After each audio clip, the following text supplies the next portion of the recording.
Muito boa noite a todos.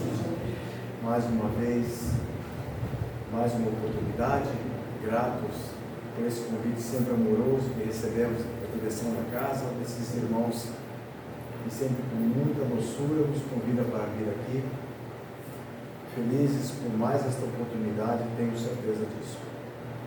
Estava olhando aqui, nossa última conversa à noite foi no mês passado, e nós apresentamos para vocês na ocasião o livro que eu trouxe em questão. Vocês estão lembrados desse livro que eu trouxe no mês passado, Momentos de Decisão, o livro que eu ganhei, o livro de Divaldo Pereira Franco, com a psicografia do Espírito do Marco Cristo. E hoje eu escolhi a lição número 16 para que nós conversássemos um pouquinho. Hoje nós vamos falar sobre caridade, um dos temas mais fiéis do Espiritismo. Porque fazer caridade é o que Jesus nos pediu lá atrás.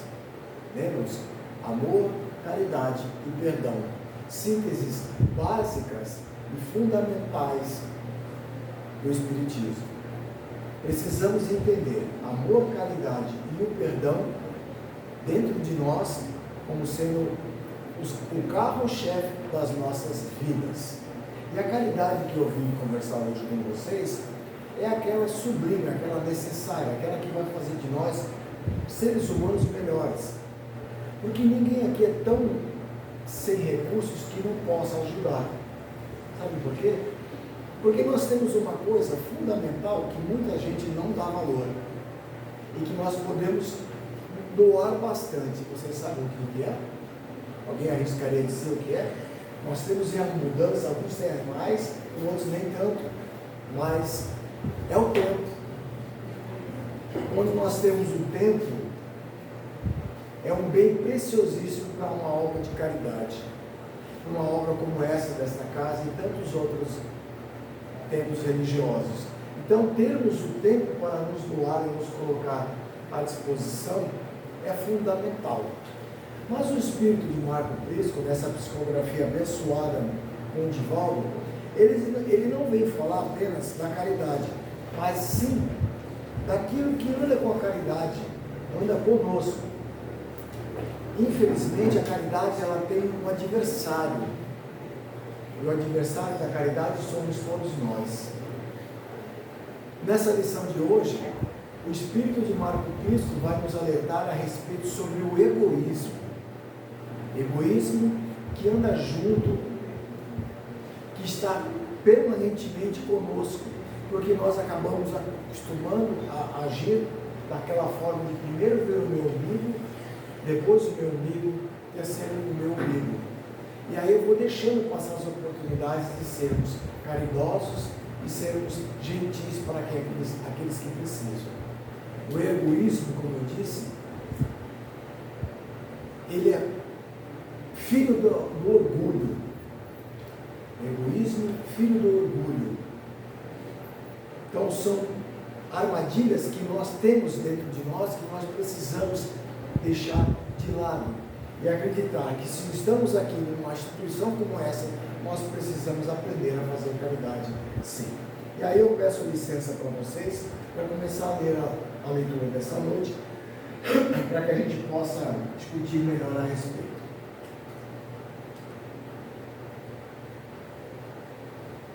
Então, como eu disse, lição número 16, vocês e a caridade. Não é nem você, aqui está com você, mas eu falo vocês e a caridade, ou nós e a caridade. Abre aspas. A caridade jamais se acaba, fecha aspas. Quem disse isso foi Paulo na primeira carta aos Coríntios, capítulo 13, versículo 8. Diz assim o benfeitor: o egoísmo trabalha para a avareza. Preste atenção, ele vai falar várias vezes sobre o egoísmo e vai dar a síntese, vai dar o oposto daquilo que ele vai citar, ok? O egoísmo trabalha para a avareza. A avareza engendra o infortúnio. A caridade labora para o bem geral. O bem geral produz a felicidade de todos. O egoísmo isola o homem e o cultiva. O homem isolado desconfia de todos e sucumbe na sua própria armadilha. A caridade amplia o círculo das afeições fraternas. As afeições fraternas estabelecem as bases da alegria pura.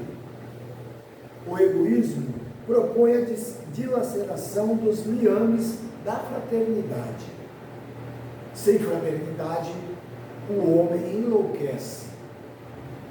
A caridade distribui esperança e consolo.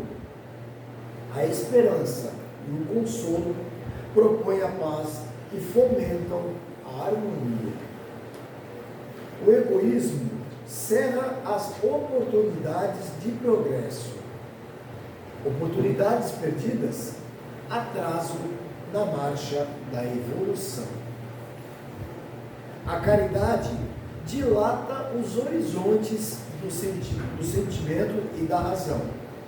Horizontes abertos, possibilidades multiplicadas de crescimento e redenção. Egoísmo é o câncer da alma. Olha só como isso é grave, gente. O egoísmo é o câncer da alma. A caridade é a terapêutica salvadora para todos nós. O egoísmo agrava o mal. A caridade expulge o mal. Põe para longe. O egoísmo encarcera. A caridade propõe. O egoísmo impõe. A caridade, o egoísmo impõe, a caridade propõe. O egoísmo destrói. A caridade vitaliza. Diante do egoísmo disfarçado sob qualquer pretexto que possamos ter, coloque a caridade fraternal e operante à frente dos nossos atos. Simples assim. Você e a caridade de Jesus, defluindo pela sua vida, constitui a evidência de que o reino de Deus está ao alcance de todos nós, delimitando nas fronteiras do amor que vige em cada coração na terra. Marco Cristo. Aqui ele foi muito claro e objetivo, mostrando que o orgulho que nós possamos ainda guardar dentro de nós, ou seja, o que é bom trazer egoísmo e orgulho dentro de nós? Há alguma vantagem termos isso? Pensarmos somente em nós, desde que estamos numa casa como essa, e pensar não somente no meu próprio umbigo? Alguém vê vantagem nisso? O egoísmo, filho do orgulho, eles andam juntos. E se eu sou egoísta, óbvio que eu vou ser orgulhoso. E onde está o mérito de sermos orgulhosos no dia de hoje? Eu falo para um povo, para um grupo de pessoas que já não tem aqui nenhum leigo, como a gente costuma dizer. Todos nós já sabemos e entendemos as leis que nos regem. Por exemplo, a lei de causa e efeito, né? Aquela que se eu fizer o bem, eu vou receber o bem. Então, se nós não somos leigos, se nós já entendemos certas leis, as leis divinas que nos regem a todos nós, em todos os momentos de nossas vidas, como nós podemos ser egoístas? Como nós podemos ser orgulhosos? Já passou da época, da fase de nós esquecermos disso. Já não temos mais tempos a perder. Nós temos que colocar em prática aquilo que nós aprendemos aqui e em tantos outros lugares. O Evangelho do Cristo, que foi feito para cada um de nós, porque afinal de contas, ele está aí há mais de 160 anos, nos demonstrando isso. O Evangelho foi feito para que nós percebêssemos que nós precisamos acertar o passo. E qual seria o passo? O passo com Jesus. O passo que vai nos fazer andar no trilho certo. O passo que vai fazer com que nós entendamos definitivamente que nós somos uma família espiritual e que nós devemos aceitar todos como são e que devemos inevitavelmente aceitar cada um do jeito que é. Portanto, se eu aceito o meu próximo como ele é, com os problemas dele, eu vou estar melhor. Porque a partir do instante que eu aceito, que eu assumo e que eu entendo que todos nós podemos estar num dia não tão bom, e eu entendo que, poxa, minha irmã hoje não está num dia bom, eu vou entender, eu vou compreender e vou deixar de julgar. Julgamento ainda é uma das mazelas da humanidade, junto com o próprio orgulho e o egoísmo. Uma das mazelas que nós aprendemos que precisamos extirpar das nossas relações, dos nossos comportamentos. Porque se eu guardo sentimentos negativos dentro de mim, por ser uma pessoa orgulhosa, qual é a vantagem que eu tenho disso? Hoje, nos dias atuais, nós já entendemos claramente que nós precisamos tratar do futuro, porque nós já estamos a caminho dele. Não nos falo para um grupo de pessoas em púberes, né, como jovens, apenas uma criança que passou aqui é a única, porque nós outros já não somos mais. Então nós já estamos a caminho de uma redenção, nós já estamos nos preparando para voltar para a casa do Pai, queiramos nós ou não. E aí eu vos pergunto, meus irmãos, o que nós estamos fazendo hoje para voltar para a casa do Pai com mais decência? Quais são as atitudes que nós cometemos hoje que vai fazer nos remeter a um futuro melhor? Porque se eu preparo a minha volta para a casa do Pai, eu vou plantar boa semente agora, para que lá no futuro eu possa colher os bons frutos que essa semente está sendo colocada agora, plantada, semeada, para que isso me seja útil. Porque nessa encarnação que nós estamos hoje, muito boa, né? Nós temos aí a oportunidade sublime, porque graças a Deus aqui passou, nós não lembramos, né? Mas nós temos uma próxima que nós precisamos dar trato. Você já pararam para pensar nisso? Que a próxima reencarnação de todos nós aqui nessa sala vai depender dessa aqui. E que nós precisamos, sim, trabalhar o nosso comportamento agora. Sermos mais gentis, amáveis, simpáticos um com o outro. E assim como Jesus nos pede no seu Evangelho, aprender a tratar o próximo como queiramos que o próximo nos traga. Sempre muito bem. O Evangelho do Cristo, como eu disse, que foi feito para cada um de nós, de acordo com a necessidade específica de cada um, ele vai nos colocar nos trilhos, no caminho certo. Basta que nós entendamos o que ele nos pede. Ele pede que sejamos amáveis uns com os outros, ele pede que nós sejamos gentis, que nós nos coloquemos à disposição de todas as obras que sejam edificantes. O Evangelho de Cristo está aí para isso. Portanto, queridos irmãos, eu não falo de nós morrermos ou deixarmos a vida. Muito pelo contrário, eu falo de uma vida futura, de uma vida próspera, e que através das nossas ações poderemos sim preparar o nosso retorno para a casa do Pai em condições mais favoráveis. O retorno para a casa de nosso Pai, ele tem que ser preparado já. Porque nós já não somos mais leigos, né? Como eu disse, nós já sabemos que precisamos agir corretamente uns com os outros. Ontem eu fiz uma palestra que eu falei a respeito de comportamento natural entre nós, comportamento afetivo. Falei sobre esse tema lá na Casa em Santos, e é o que eu posso repetir para vocês exatamente isso. Qual é o tipo de comportamento que nós estamos tendo uns para com os outros? Qual é a necessidade essencial de nós entendermos que nós precisamos eliminar de dentro de nós qualquer mácula que possa existir? Nós precisamos aprender o perdão acima de qualquer. É um desafio para todos nós. Aprender a perdoar não é uma tarefa simples, eu garanto para vocês, eu concordo, mas nós precisamos aprender a perdoar, porque como eu vou preparar a minha volta para a casa do Pai se eu tenho problemas com A, B ou C? Ainda ontem, nesta palestra, eu garanti a todos que estavam presentes, e vou garantir para vocês também, não tenho problemas com mais ninguém, absolutamente, há muitos anos. Então eu me encontro em condições favoráveis, acredito eu, para fazer uma passagem tranquila.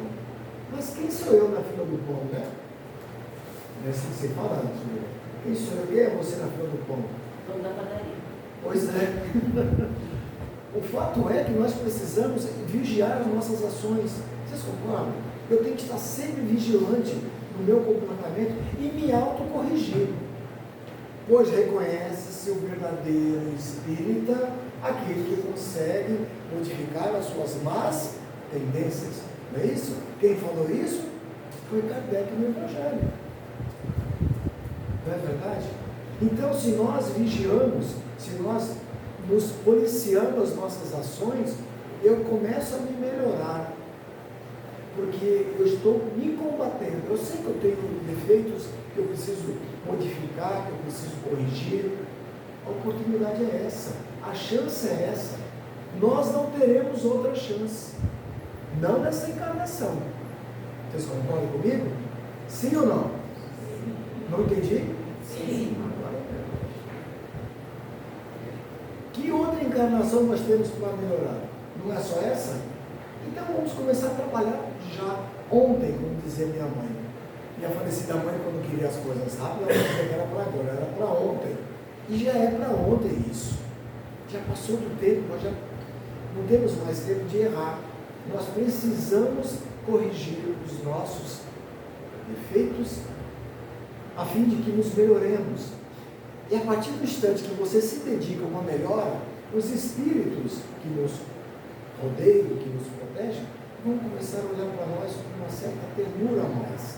E vão nos dar condições ainda maiores para que nós continuemos nessa tarefa. Importantíssimo que nós façamos o julgamento para nós mesmos.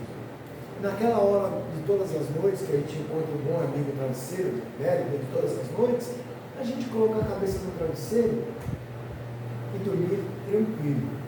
Porque como está no Evangelho, um homem de bem, que se interroga para saber se fez todo o bem que podia, ou se ainda deixou passar a oportunidade de ser ainda melhor.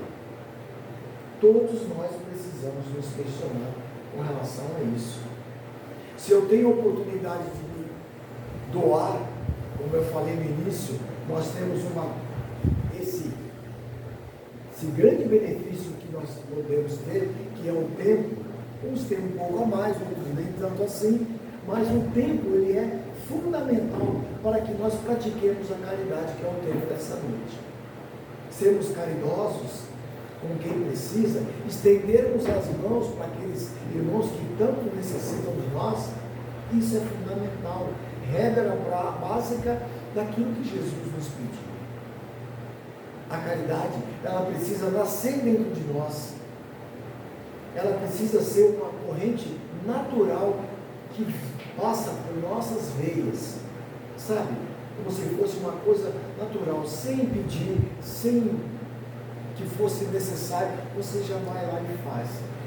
Eu falo de caridade, mas não é aquela caridade de dar aos pobres na rua uma gorjeta no semáforo. Eu falo caridade de nós nos doarmos por uma finalidade específica. É lógico que se a gente puder agraciar e dar para alguém alguma coisa que você julgue interessante doar, pode doar, óbvio.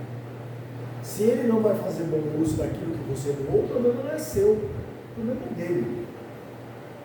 Portanto, a doação que nós nos colocamos à disposição dentro de uma casa como essa caridade que é tão necessária e que tantos irmãos necessitam de um ponto de luz como esse, para que venham aqui buscar uma cesta básica, uma orientação, um abraço, que seja. Muitas vezes o abraço salva vidas, talvez eu já tenha dito isso para vocês. O abraço, ele é fundamental para quem faz caridade. Porque não existe caridade sem abraço. Vocês sabiam disso? Quando você quer ser caridoso, quando você quer ser uma pessoa ativa no sentimento da caridade, você precisa abraçar. Abraçar aquele que você está ajudando. Determinar para ele que aquilo, os bons fluidos que você emana, para que possa muitas vezes equilibrar essa pessoa. E como eu disse e repito, o abraço pode salvar vidas. Quando você se encontra equilibrado, quando você se encontra de uma forma tranquila, com a paz no coração, esses fluidos benéficos é transmitido através do abraço. Portanto, a caridade precisa estar acompanhada ao abraço. Sermos amáveis uns com os outros. E aquela velha história de sempre. Não sermos espíritas tão somente dentro das casas espíritas. Nós precisamos praticar o espiritismo é do portão para fora. Tudo aquilo que nós aprendemos aqui é necessário que coloquemos em prática nas nossas dificuldades no dia a dia. Sermos espírita dentro de casa espírita é a maior moleza, não é verdade? Como se diz no senso comum, porque aqui todo mundo se abraça, todo mundo se quer bem, mas e as dificuldades que estão lá fora? E os irmãos que clamam pela nossa ajuda, que geralmente batem as nossas portas. Vamos ser caridosos, queridos amigos. Vamos preparar a nossa semente do bom fruto, para que possamos colher lá na frente aquele fruto saudável, gostoso, resultado de uma plantação honesta, gentil, amável. Porque quando eu partir desta encarnação, eu quero deixar o meu nome nos anais do Espiritismo. Essa pessoa fez o bem. Essa pessoa trabalhou pela humanidade, essa pessoa trabalhou pelo seu próximo. Quem não quer isso? Tem alguém aqui que não pensa isso? Todos nós queremos isso, não é verdade? Nós queremos ser lembrados com carinho por todos aqui que ficarem depois de nós, pelo trabalho sincero e honesto que fizemos em ajuda àqueles que precisam. Portanto, a caridade que Jesus nos pede, ela precisa estar aqui, nas nossas veias, como eu disse. Isso precisa estar saltando, saindo pelos nossos poros, como o suor que nós emitimos. Porque sermos caridosos será a porta aberta para um mundo melhor para todos nós numa próxima encarnação. Como nós precisamos tratar da nossa volta para a casa do Pai, a caridade é um caminho seguro e sincero de responsabilidade que cada um precisa ter para que nós tenhamos um mundo e um futuro melhor numa próxima encarnação. Eu quero preparar a minha reencarnação, a minha próxima reencarnação agora. Afinal de contas, eu estou nesta encarnação e faço de tudo para não errar. Para que eu consiga voltar em situações melhores, com menos sofrimento do que eu passo aqui hoje. E a caridade, eu garanto para vocês, longe do orgulho, longe de qualquer tipo de sentimento contrário, ela é fundamental para que todos nós preparemos o nosso retorno à casa do Pai e o nosso futuro reencarnatório em condições muito mais favoráveis. Garanto para vocês que a partir desse instante em que, quando você entende a necessidade de uma caridade dentro de você, como eu falei, seremos melhores agraciados pela espiritualidade que nos acompanha. E tudo que nós queremos, que afinal de contas nós temos também dificuldades que precisam ser sanadas, mas nós temos um tempo, né? O tempo que é o instrumento fundamental para a caridade. Esse instrumento benéfico que alguns, como eu já falei, têm um pouco a mais, outros nem tanto, mas que seja necessário para todos nós nos colocarmos à disposição naquele pouquinho tempo que eu tenho, uma hora que seja, mas eu vou lá até os semeadores, que eu vou lá acender e apagar a luz, ligar e desligar o ventilador, fechar as janelas, as portas, ajudar a varrer o chão, que seja. Eu lavei muito banheiro dentro de casa espírita, e se fosse necessário, faria tudo novamente, Qual é o demérito disso? Absolutamente nenhum. Portanto, quando a gente vem para uma obra como essa, com amor saltando aos nossos corações, é para que a gente realmente arregace as mangas, como se diz no senso comum, e não escolha serviço. Nós precisamos nos doar pela causa, nos doar pela obra, nos doar para os nossos próximos. Caridade, queridos irmãos, ela precisa vir de dentro para fora, saltar dos nossos poros, como eu disse, a fim de que nós possamos melhorar lá no futuro dias melhores de uma encarnação ainda mais saudável, ainda mais tranquila e menos sofrimentos que nós temos hoje. Eu desejo do fundo do coração que a caridade salte de dentro de vocês, que sermos caridosos, extinguirmos definitivamente o orgulho e o egoísmo das nossas ações, para que elas possa vir, essa caridade que eu me refiro, ela possa transcender de dentro de nós com a mais absoluta tranquilidade. Tudo bem? Posso contar com a caridade de todos vocês? Sim ou não? Sim. Posso mesmo? Sim. Olha que a casa sempre tem eventos aí que precisam de vocês. E é essa caridade que a gente espera que todos possam ajudar e estarem dispostos a contribuir. Eu desejo do fundo do coração que todos vocês tenham um retorno imenso, com muita paz, com muita tranquilidade, e até uma próxima oportunidade, se assim, Mestre, nos permitir. Muita paz a todos, com Jesus no coração.